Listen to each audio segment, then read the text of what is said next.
បាទហ្នឹងហើយវីដេអូនេះសូមផ្ញើដល់ចែលក់អនឡាញម្នាក់បាទហើយគាត់ជេរទៅហ៊ានកប់មាត់ណាហ្នឹងហើយសំណពោឲ្យចែហ្នឹងរៀននិយាយសារថ្មីបាទហើយយើងនិយាយយើងជាអ្នកលក់ដូរនិយាយវាមានពាក្យគួរសមបាទឲ្យវាមានជីវធម៌សិលធម៌អីក្នុងខ្លួនខ្លះផងហ្នឹងហើយហើយយើងខ្មែរដូចគ្នាទេចាបាទហើយហាឡើងជេរផងដាក់ទំនាយផង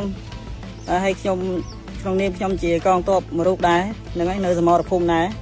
ខ្ញុំទទួលយកបានហើយចាឯងលេសដាក់ទំនាយឲ្យក្របត្រូវក្របផ្លោត្រូវក្របអីហ្នឹងបាទចាឯងអាចកែបានទេចាហ្នឹងហើយវីដេអូហ្នឹងមានតែប៉ុណ្្នឹងហើយកងទ័ពនៅជួរមុខជាច្រើនអ្នកដែលកំពុងតែការពារបរណភាពទឹកដីបានចេញវីដេអូប្រតិកម្មជាបន្តបន្ទាប់ចំពោះម្ចាស់ហាងលក់ទូរស័ព្ទ Mr X Gaming តែម្ដងដែលបានធ្វើការប្រមាថយ៉ាងអសិលធម៌មិនអាចទទួលយកបានទេរឿងរ៉ាវរបស់ម្ចាស់ហាងលក់ទូរស័ព្ទមួយនេះកំពុងតែល្បីល្បាញខ្លាំងមែនទែនបើទោះបីជាម្ចាស់ហាងវ័យក្មេងសម្ដីឆ្លើយបានធ្វើការសំទោសជាសាធារណៈយ៉ាងណាក៏ដោយប៉ុន្តែសន្ទុះបងប្អូនមហាជននិងកងទ័ពដែលកំពុងតែនៅជួរមុខមិនអាចទទួលយកបានទេម្ចាស់ហាងលោកនេះក៏បានផ្ដល់នៅទូរស័ព្ទថ្មីមួយគ្រឿងថែមទាំងលុយ 20,000 រៀលផងដែរហើយក៏បានចេញនៅคลิปវីដេអូសំទោសជាសាធារណៈផងដែរប៉ុន្តែมันអាចធ្វើឲ្យបងប្អូនមហាជនស្ងប់ចិត្តបានទេទោះបីយ៉ាងណាក៏ដោយយោងតាមប្រភពព័ត៌មានដែលអង្គភាពសារព័ត៌មានកម្ពុជាឈ្នះទើបតែទទួលបាននៅថ្ងៃទី13ខែសីហាឆ្នាំ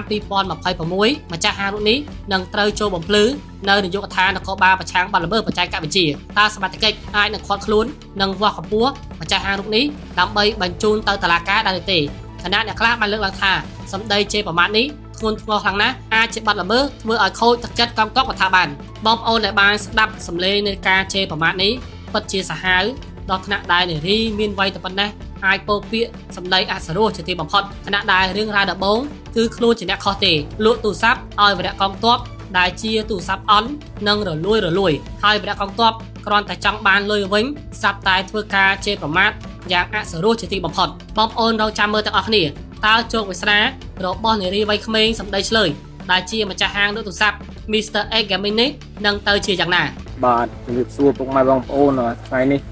ខ្ញុំមានអារម្មណ៍ថាអត់ស្បាយចិត្តនឹងស្ត្រីដែលលក់ទូរស័ព្ទដែលបានជេរប្រមាថវរៈកងទ័ពយើង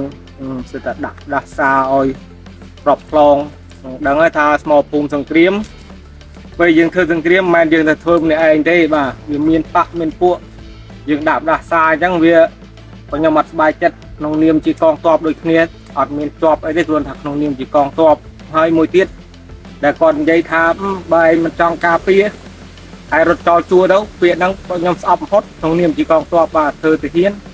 អត់មានពាក្យថារត់ចោលជួរទេស្រុកទេសកំពុងមានសង្គ្រាមចាស់មានតែពាក្យតស៊ូ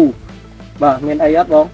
មានអីទេគាត់ផ្ដាំទៅគាត់ថាយើងអ្នកលក់ដូរសំដីសម្ដៅសំរុំតិចទៅបាទអូនរបស់មានអញ្ចឹងហើយក៏ជូនពោទៅបងប្រុសបាទស៊ូបងហើយសង្ឃឹមថាបងគុំទទួលការអភ័យទោសពីស្ត្រីម្នាក់ហ្នឹងដែលជេរប្រមាថតាំងពីឪពុកម្ដាយហើយដាក់ទំនាយឲ្យយើងត្រូវក្របខ្លងក្របអីបាទសូមអរគុណបាទ